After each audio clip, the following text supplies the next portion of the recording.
मन का ढोल। बहुत समय पहले की बात है। किसी गांव में मोहन नाम का एक किसान रहता था। वह बड़ा मेहनती और ईमानदार था। अपने अच्छे व्यवहार के कारण दूर दूर तक उसे लोग जानते थे और उसकी प्रशंसा करते थे। पर एक दिन जब देर शाम तक वह खेतों में काम कर घर लौट रहा था, तभी रास्ते में उसने कुछ लोगों को बातें करते सुना। वे उसी के बारे में बात कर रहे थे। मोहन उन्हें बिना बताए धीरे धीरे उनके पीछे चलने लगा। उसने उनकी बातें सुनी तो पाया कि वे उसकी बुराई कर रहे थे। कोई कह रहा था कि मोहन घमंडी है, तो कोई कह रहा था कि सब जानते हैं वो अच्छा होने का दिखावा करता है। इस घटना का उसके दिमाग पर बहुत बुरा असर पड़ा और अब वह जब भी कुछ लोगों को बातें करते देखता तो उसे लगता वे उसकी बुराई कर रहे हैं।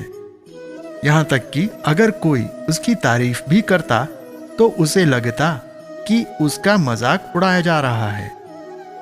धीरे धीरे सभी ये महसूस करने लगे कि मोहन बदल गया है और उसकी पत्नी भी अपने पति के व्यवहार में आए बदलाव से दुखी रहने लगी। और एक दिन उसने पूछा, आजकल आप परेशान क्यों रहते हैं? कृपया मुझे इसका कारण बताइए। मोहन ने उदास होते हुए उस दिन की सारी बातें बता दी। पत्नी को भी समझ में नहीं आया कि क्या किया जाए, पर तभी उसे ध्यान आया कि पास के ही एक गांव में एक सिद्ध महात्मा आए हुए हैं और वह बोली, स्वामी, मुझे पता चला है कि पड़ोस के गांव में एक सिद्ध संत आए हैं। चलिए हम उनसे कोई समाधान पूछते हैं। अगले दिन वे महात्मा जी के शिविर में पहुंचे। मोहन ने सारी घटना बताई और बोला, महाराज, उस दिन के बाद से सभी मेरी बुराई और झूठी प्रशंसा करते हैं। कृपया मुझे बताइए कि मैं वापस अपनी साख कैसे बना सकता हूं। महात्मा जी मोहन की समस्या समझ चुके थे। पुत्र, तुम अपनी पत्नी को घर छोड़ाओ और आज रात मेरे शिविर में ठहरो। महात्मा कुछ सोचते हुए बोले।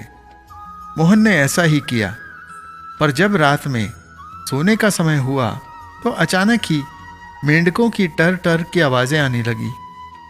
मोहन बोला, ये क्या महाराज, यहां इतना कोलाहल क्यों है? पुत्र, पीछे एक तालाब है। रात के वक्त उसमें मौजूद मेंढक अपना राग अलापने लगते हैं, पर ऐसे में तो कोई यहां सो नहीं सकता। मोहन ने चिंता जताई। वे बोले, हाँ बेटा, पर तुम ही बताओ हम क्या कर सकते हैं। हो सके तो तुम हमारी मदद करो। महात्मा बोले। मोहन ठीक है महाराज, इतना शोर सुन के लगता है इन मेंढकों की संख्या हजारों में होगी। मैं कल ही गांव से 50-60 मजदूरों को लेकर आता हूं और इन्हें पकड़कर दूर नदी में छोड़ आता हूं। और अगले दिन मोहन सुबह सुबह मजदूरों के साथ वहां पहुंचा।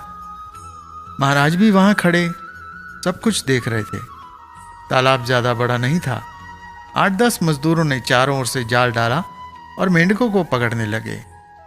थोड़ी देर की ही मेहनत से सारे मेंढक पकड़ लिए गए।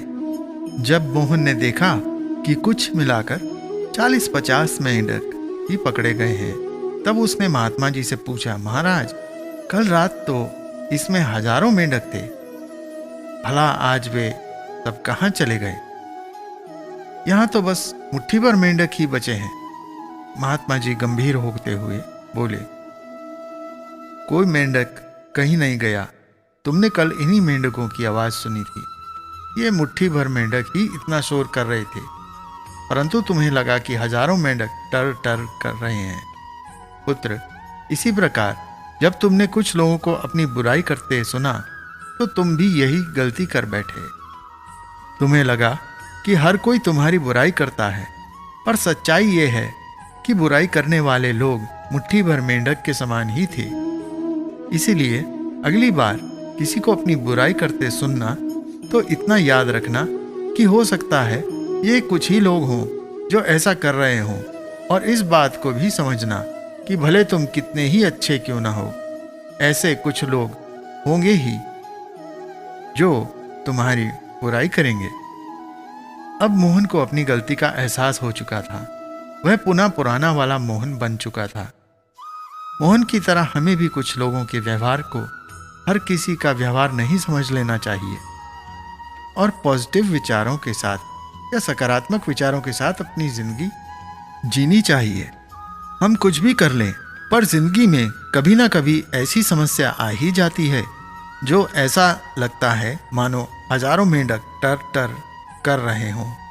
पर जब दिन के उजाले में हम उसका समाधान करने का प्रयास करते हैं तो वही समस्या छोटी लगने लगती है।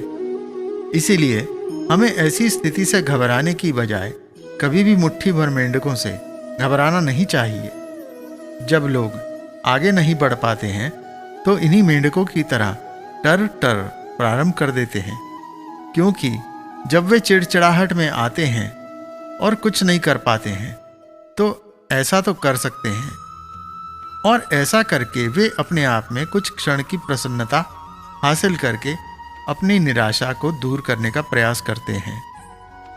भगवत गीता में कृष्ण ने कई बार कहा कि निंदक तुम्हें हमेशा आगे बढ़ने में सहायता करते हैं, वह तुम्हें जागृत बनाए रखते हैं, अतः इनसे घबराना नहीं चाहिए। अपने लक्ष्य को याद करते हुए आगे बढ़ना चाहिए। आशा है आप लोग भी ऐसे ही अपने जीवन में आगे बढ़ते हुए अपना जीवन सार्थक बनाएंगे। यदि यह प्रस्तुति पसंद आई है, कमेंट में हर हर महादेव लिखें और ऐसी ही ज्ञानवर्धक बातें जानने के लिए हमारे चैनल को सब्सक्राइब करें, लाइक करें। धन्यवाद।